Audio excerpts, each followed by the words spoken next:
참사의 현장에서 마지막까지 자리를 지키면서 죽은 자의 인권을 지키는 분을 오늘 이 자리에 모셨는데요. 먼저 상아 씨 소개 부탁해요.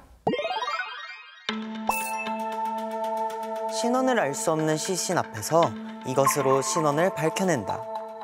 인체 조직 중 가장 단단하고 오랜 시간 보존되는 이것, 바로 치아입니다. 대구 지하철 참사, 세월호 참사 등 대한민국 참사 현장에서 이름을 되찾아주고 가족의 품으로 돌아갈 수 있게 돕는 대한민국 1세대 법의치학자 윤창륙 교수.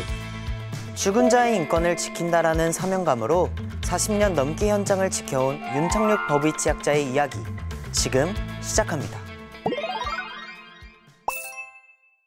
네, 40년간 현장에서 활동해 오신 윤창륙 법의치과학자 모셨습니다. 어서 오십시오. 어서 오세요. 반갑습니다. 네, 반갑습니다. 법의치과학자. 근데 저는 교수님을 그 집을 소개하는 프로그램에서 뵀던 것으로 기억을 합니다. 아, 그러군요. 책을 굉장히 많이 사랑하시는 분으로 유명하시죠? 네, 저도 그 프로그램을 봤는데요. 그 무등산 자락에 책을 위한 집을 지으시고 네. 무려 3만 권이 넘는 책들 사이에서 지내고 계신다고 들었습니다. 제가 죽기 전에 품격 있는 집을 짓고 싶었습니다. 그 집이 책과 관련이 있으면 더더욱 좋겠고요.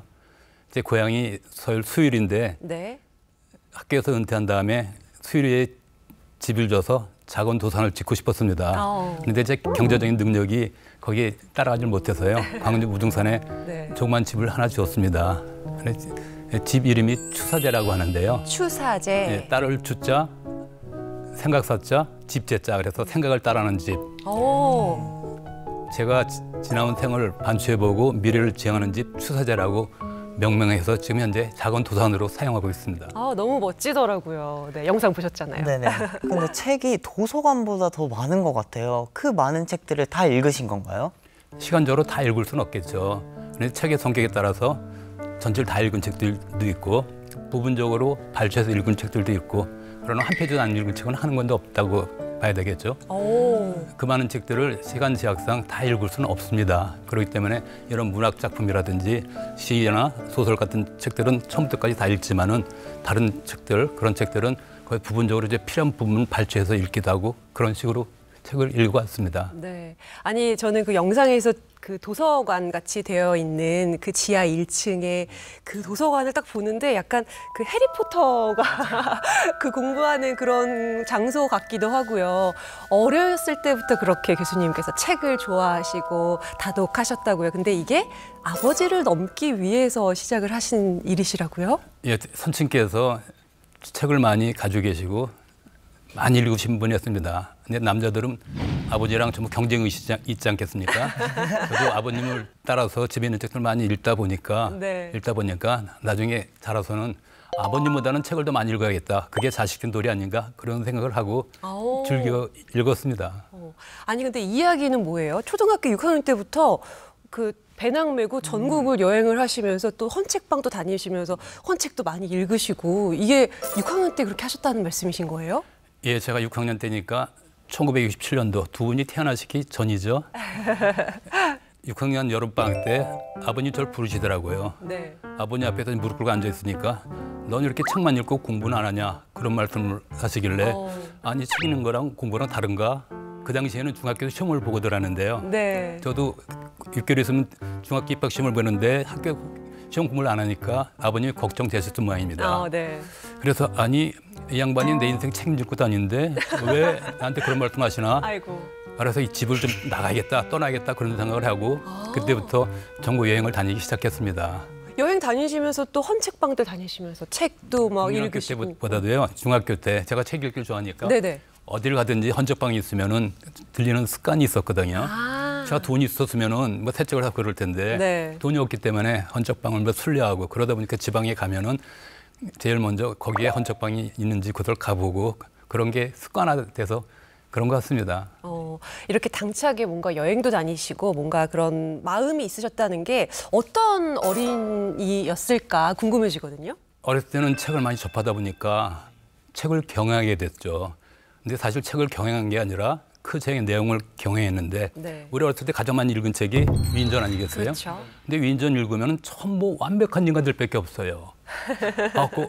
야, 세상에 어린 마음에도 이렇게 어린애들도 보면 거기 위인이 어렸을 때 모든 게 다 완벽하고 나중에는 그런 것들이 다 꿈인 이야기인 줄 알았지만은 저는 그렇게 도저히 될 자신이 없더라고요. 나는 이렇게 못하기 때문에 내 방식대로 살아야겠다. 그러면서 전국을 떠돌아다니고 그랬습니다. 근데 이건 저의 선입견, 약간 편견 같은 걸 수도 있는데 네. 책 읽기를 좋아하시는 분들은 글쓰기도 좋아하시잖아요. 그래서 대부분 작가의 길로 가시는 분들도 많으신데 전혀 다른 직업인 의사로 직업을 선택을 하셨어요. 근데 원래 꿈이 의사셨나요? 아니요, 전혀 제 머릿속에 없었습니다. 저는 빨리 커서 경제력을 가지고 네. 제 하고 싶은 대로 살고 싶은 게 제 꿈이었습니다. 그럼 어떻게 의대에 진학하게 되신 거예요? 꿈이 아니었는데? 머릿속에 전혀 없었죠. 대학을 들어갔는데 저희 형제들이 많으니까 네. 아버님이 너 여기 그만두고 의과대학이나 치과대학 들어가라고 저한테 그런 얘기를 하셨어요. 예? 그게 무슨 말씀이십니까? 그랬더니 형제들 많은데 의사 명증 나와야 되지 않겠냐 그런 말씀을 하시더라고요. 그래서 혼자 고민하다가 치과대학을 들어간 거예요. 처음에 들어갈 때는 4년 전 줄 알고 들어갔습니다. 아, 네. 그치만 굉장히 길죠, 과정이.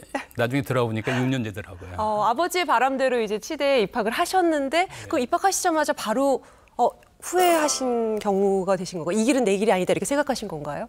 그걸 느끼는데 한 달도 안 걸렸습니다. 아, 정말요? 치과대에 들어가서 수업 시간에 치아 개론 수업을 듣는데 차를 깎고 자르고 뽑고 그런 얘기를 교수님이 하시더라고요. 그러면서 칠판에다가 오돈톨로지라는 글을 썼어요. 네. 오돈톨로지가 라틴어로 치약이란 뜻이거든요. O-D-O-N-T. 그게 치아란 뜻이에요. 네. 근데 간데 돈이 뭡니까? D-O-N, 돈 아닙니까? 칠판에다가 돈, 니코로 머니라고 딱 써놓으시면서 여러분들 치과대에 잘 들어왔고 앞으로 십상을 잘 가서 편하게 살 거라고. 야, 내가 이러려고 들어왔나? 그런 생각을 했어요. 이렇게 농담하신 깎고, 건데. 예, 깎고 자르고 이렇게 농담만 진담만 했습니다. 네. 깎고 자르고 하려면은 내가 경복궁을 짓는 대목수가 되지 사람의 입안에 들어 깎는 그렇게 돼야 되나 그런 회의를 많이 느꼈습니다. 그때부터 방황이 이제 시작된 거예요. 그 교수님께서는 치의대가 적성에 맞지 않아서 신문 기자가 되기 위해서 예. 언론고시까지 준비를 하셨더라고요. 제 개인적인 성격이 좀 상식을 뒤집어놓는 성격이 있고 또 반항적인 기질이 있기 때문에 네. 대학교 다닐 때 그리고 책을 읽기를 좋아하니까 내 지금 뭐가 좋을까 가만히 생각해보니까 기자가 제일 맞을 것 같아가지고 기자를 꿈꾸다가 네. 학교 본과 3학년 때 법학 강의를 처음 들었는데 그때 그 강의 듣고 아 정말로 이게 마음에 다가갔고 그때 정확히 표현하면 모골이 송연해지는 그런 느낌을 받아가지고 내 이 학문을 해야겠다 생각하고 강의 끝나고 날 저녁 때 선생님을 찾아갔습니다. 네. 찾아갔더니 피식 웃으시더라고요. 왜 그러냐면은 법의라는 학문이 일단은 예견상으로 보기에는 재미가 있으니까 하겠다고 학생 때는 얘기를 하는데 졸업한 다음에 한 명도 선택한 학생이 없었습니다. 근데 저는 그때부터 이제 학교 생활이 즐거워지고 학교 8년을 다니는 동안 네. 6년은 방황 속에 헤맸고 나머지 2년은 아주 즐겁게 다녔습니다. 네.